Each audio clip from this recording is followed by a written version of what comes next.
Most first-time buyers think this decision is simple. You pick the account with the government bonus, you save your money, you buy your first home, the job's done. Except it isn't, because there's 3 different products that all offer a government bonus. All look incredibly similar on paper, and yet one could leave you thousands of pounds better off than the other 2. One is becoming increasingly difficult to use up and down the country, and one has a rule that catches almost every single buyer out when they open the account. Today, I'm going to break down the Help to Buy ISA, the Lifetime Cash ISA, and the Stocks and Shares Lifetime ISA. But more importantly, I'm going to show you which one I would pick if I was starting from scratch today, because the answer isn't nearly as obvious as most people actually think. Now let's imagine 3 buyers. They all save the exact same amount. They all receive government support, and all of them want to buy their first home. Yet 5 years later, one ends up with significantly less options, one has a very straightforward path to buying their first home,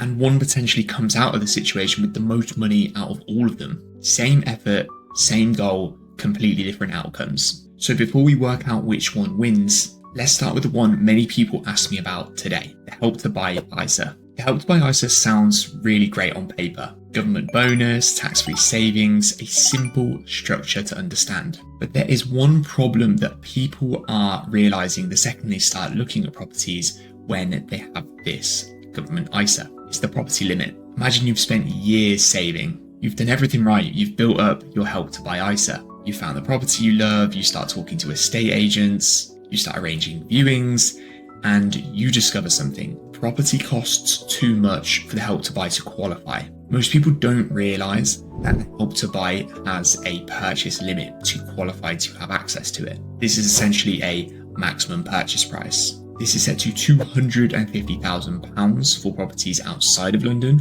and £450,000 for properties inside London. Now, when the scheme launched, that felt really generous. But in many parts of the country today, in 2026, and looking over the next couple of years, looking at even what a modest house costs in 2026 and going into the next couple of years, suddenly the question becomes, how useful is the Help to Buy ISA if it doesn't even qualify for the home I want to buy? The biggest weakness of the Help to Buy ISA isn't the bonus itself. It's actually whether or not you're going to be able to use it. And that's actually before we even talk about the final difference that catches so many buyers out that already have this product. Because again, if you don't already have a Help to Buy, you can't open it anyway, so you can rule this out of the process. The common misconception is when you actually see your bonus. Many buyers assume that using the Help to Buy ISA, your bonus is already going to be sat there waiting in your account, ready to be used, ready to be drawn down. But that's not actually how it works. Imagine you've saved for years. You finally find a property, the offer gets accepted,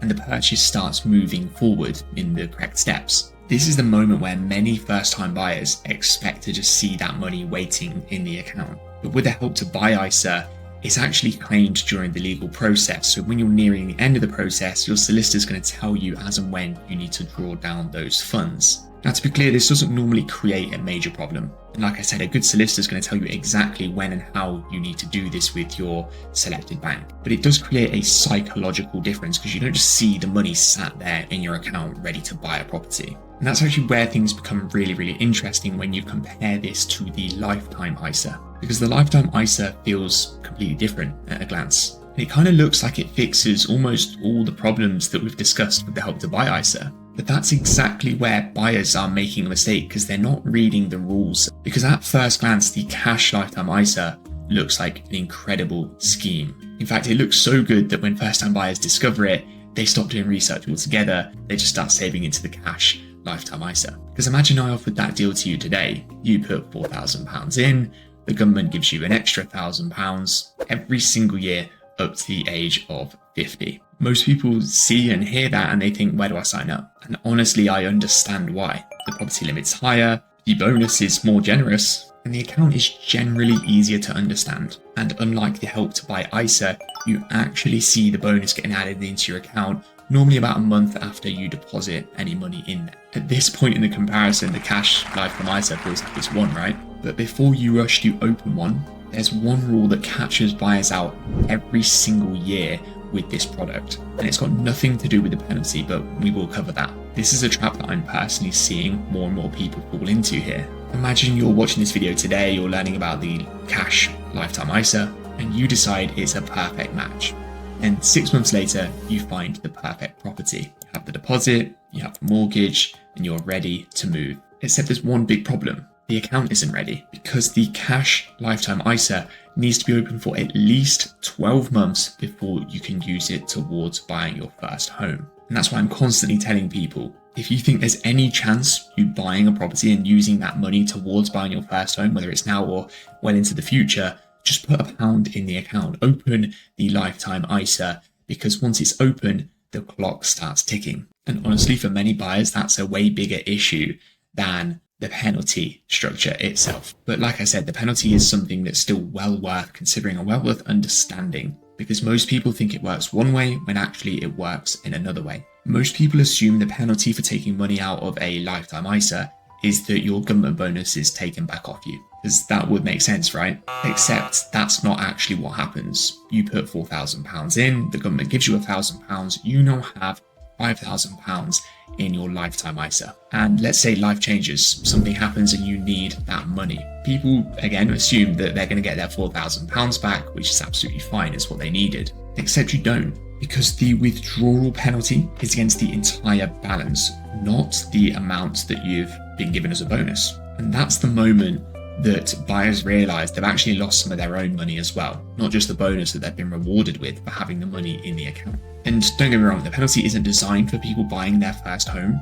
It's actually designed for basically discouraging people using the account for different purposes. But nevertheless, it is a rule you need to understand, because it is something that could apply to you if you need the money out of the account. So at this point in the video, the cash lifetime ISA is looking pretty strong, right? It looks like the clear winner. Maybe, but we haven't discussed the account that could leave you with the most money out of all 3 products. The stocks and shares lifetime ISA is, to be honest with you, the account that most people ignore.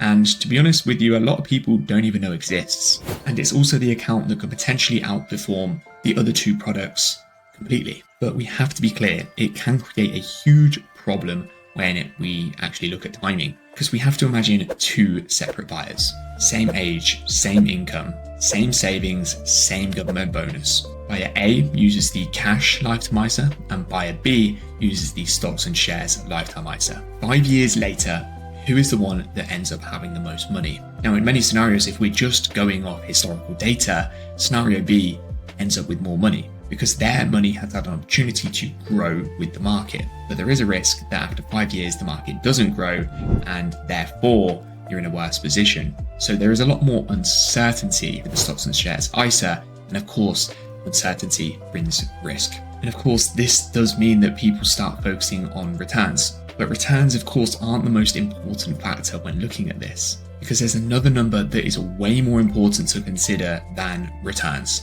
And that number determines whether the stocks and shares ISA is even viable for you. And it could be the difference between it being a brilliant idea and a terrible idea for you. And I can hear everyone saying, what is it? What is it? It's your timeline. That's it. Your timeline. Imagine you're planning on buying in 12 months and the market drops. Now your deposit could be worth less than it was to start with, and you need to have access to it. Not ideal, right? Now imagine you're buying in 5 to 10 years. Suddenly you've got time to ride out market fluctuations, time for growth, and potentially even time for potential compounding. And again, I'm not an investment advisor, but again, it is a product offered by the government. And most people compare these 2 accounts if they knew the stocks and shares LISA actually existed, and people focus on the returns. And the real comparison should be, how long until you need that money? And that is the real question that should drive the answer to which account you should be using. Not performance charts, not headlines, not social media. It should be what's right for you and your timeline. So what product wins? If you're buying within the next 5 years, the cash lifetime ISA is likely the best option for you. And if you're buying in more than 5 years from now, the stocks and shares lifetime ISA all of a sudden becomes a very, very interesting option, because now time is working in your favor. And finally, buyer 3 here, someone that already has a Help to Buy ISA account open. You need to review your situation very, very carefully, especially if the properties you're looking at in the area you're looking at are starting to exceed the property limits with the Help to Buy ISA. If it's going to cause you an issue, again, you can revert back to buyer 1 or buyer 2 situation, which is, are you looking to move in the next 5 years or looking to move beyond 5 years from now. And again, you can draw up that comparison if the bonus isn't likely to be paid, because any bonus is better than no bonus. The final lesson I want you to take away from this video is that none of these products exist in isolation. The right choice fully depends on these categories: your timeline, your deposit, your income, and when you are buying. And that is where I see buyers benefiting by thousands of pounds because they've chosen the right product for them, while others limit themselves because no one explained the rules properly. If you're currently saving to buy your first home and you're wondering which product is right for me, I'll put a link in the video description where you can go, click on that, find a time and date that works best for yourself, and book in a call with myself to go through what option makes sense for you and your family. We can look at your plans, your timeline, your savings, and which one actually fits your goals. Because choosing the right account can make a huge difference by the time you're actually ready to buy. Now, I've got a video on my screen right now which is absolutely perfect for you. It's how to buy your first home in the next year. It is the perfect video. Click on it on your screen. You're going to learn so much from it, and I hope to speak to you very, very soon.